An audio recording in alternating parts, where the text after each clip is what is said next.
If you've been following this channel for a little while, you probably know by now how much of a Raiden Shogun fan I am. I'm a married man, boys! I'm a married man! I'm a married man! Yup.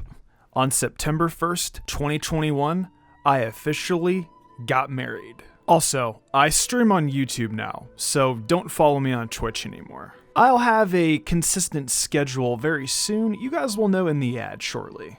She got a lot of hype with the Inazuma update, for good reason, and definitely seems like she's going to be a fan favorite for a long time to come. But she's not the only character we got introduced to as we journeyed into Inazuma for the first time. We've got Ayaka, Toma, Yoimiya, and Sayu.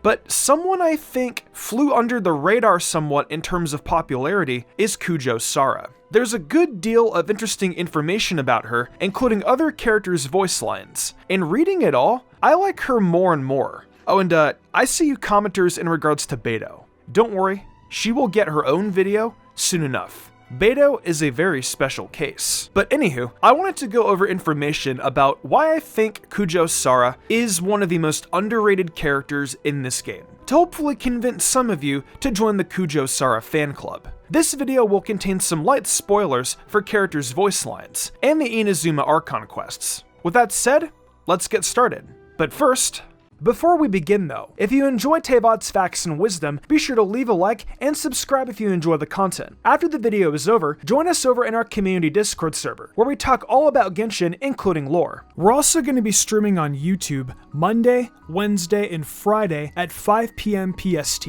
But anywho, with that said, let's open the Tevotchinary and see what's been uncovered.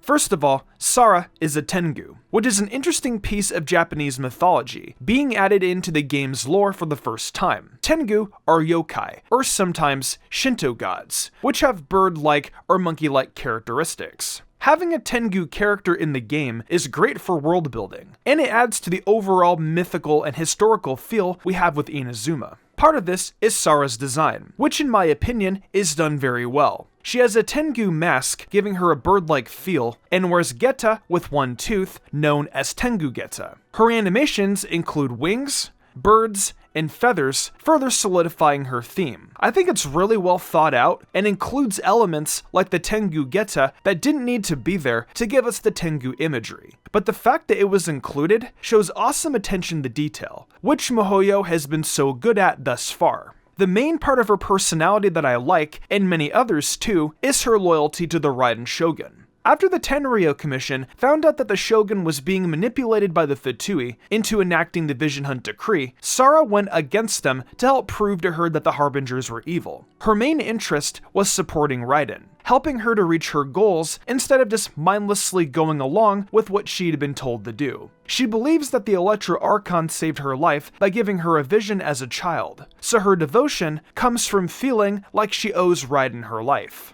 On top of her loyalty, she's a reasonable and honorable person, despite her being positioned with the villains for the Archon quests. When we first meet her in the domain with Yoimiya, she lets us take her prisoner, Master Masakatsu, to receive medical care when she could have easily captured or killed us. She thought more about her own moral compass, namely not hurting Masakatsu while he's under her care, than about her task of keeping us from rescuing him.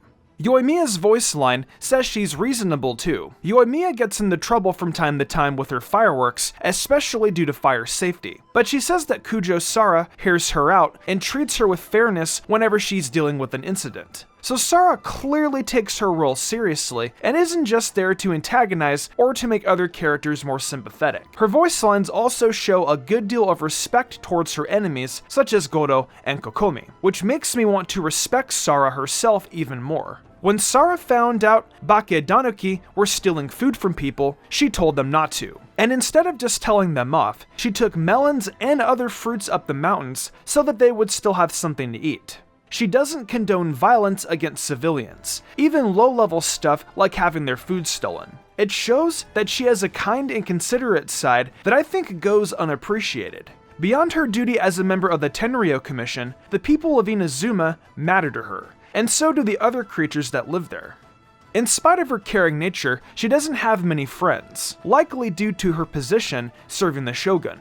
Actually, she's defined by her relationships to others and their expectations of her, rather than having naturally close friendships. As the adopted daughter of the Kujo clan, she carries the Kujo name, and that's the first thing people will learn about her before they've even met. She's expected to conduct herself in a way that represents the Kujo clan. As a devotee of the Raiden Shogun, she's defined by her service to her and not for her own achievements in their own right. And as a general of the army, the way other people perceive her is already pretty much set in stone, because they have their own idea of what a general is like and how they should act. It would also undermine her authority if people saw her softer side too often. And since her job is important to her, that dictates how she can act around other people too.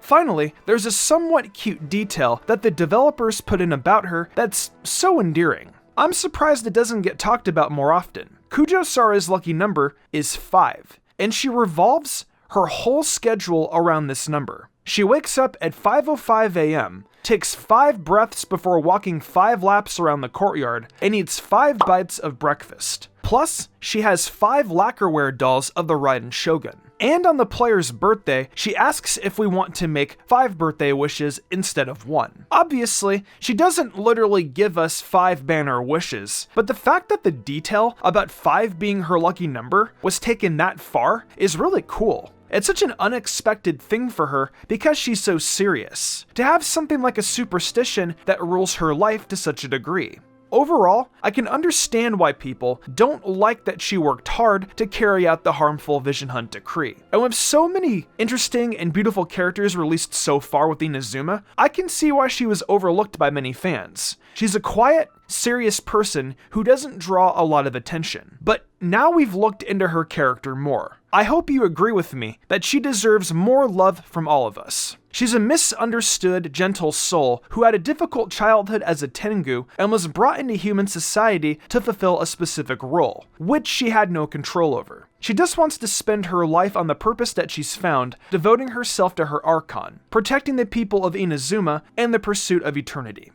One more thing I would like to wrap up about Sara is definitely her combat prowess. Now, I can sit here and give you a fully detailed guide of why she is a great support character for Raiden and how her numbers stack like crazy. But I'm a lore channel, and I'm sure you guys know, as General of the Tenryou Commission, she has some mad skills. Well, check these out. Before we even head over to Inazuma, we hear about the tragedy of Kazuha's friend who challenged Raiden over her decree. Sara accepted the challenge on the Shogun's behalf, and defeated Kazuha's friend. However, before Sara could claim his Electro Vision after giving him divine punishment, which sadly resulted in his passing, Kazuha nabbed the vision and shortly hightailed it out of Inazuma.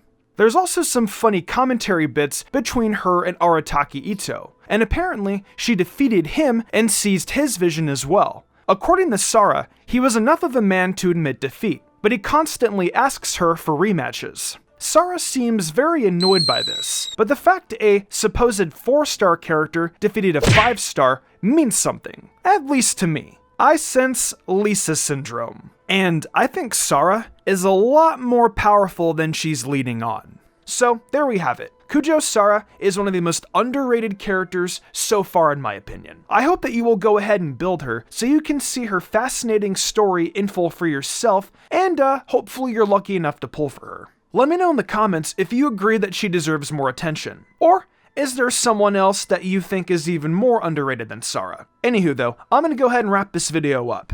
Thanks so much for opening the Tevatsionary, and with that said, I will see you in the future for more Genshin Impact content and lore.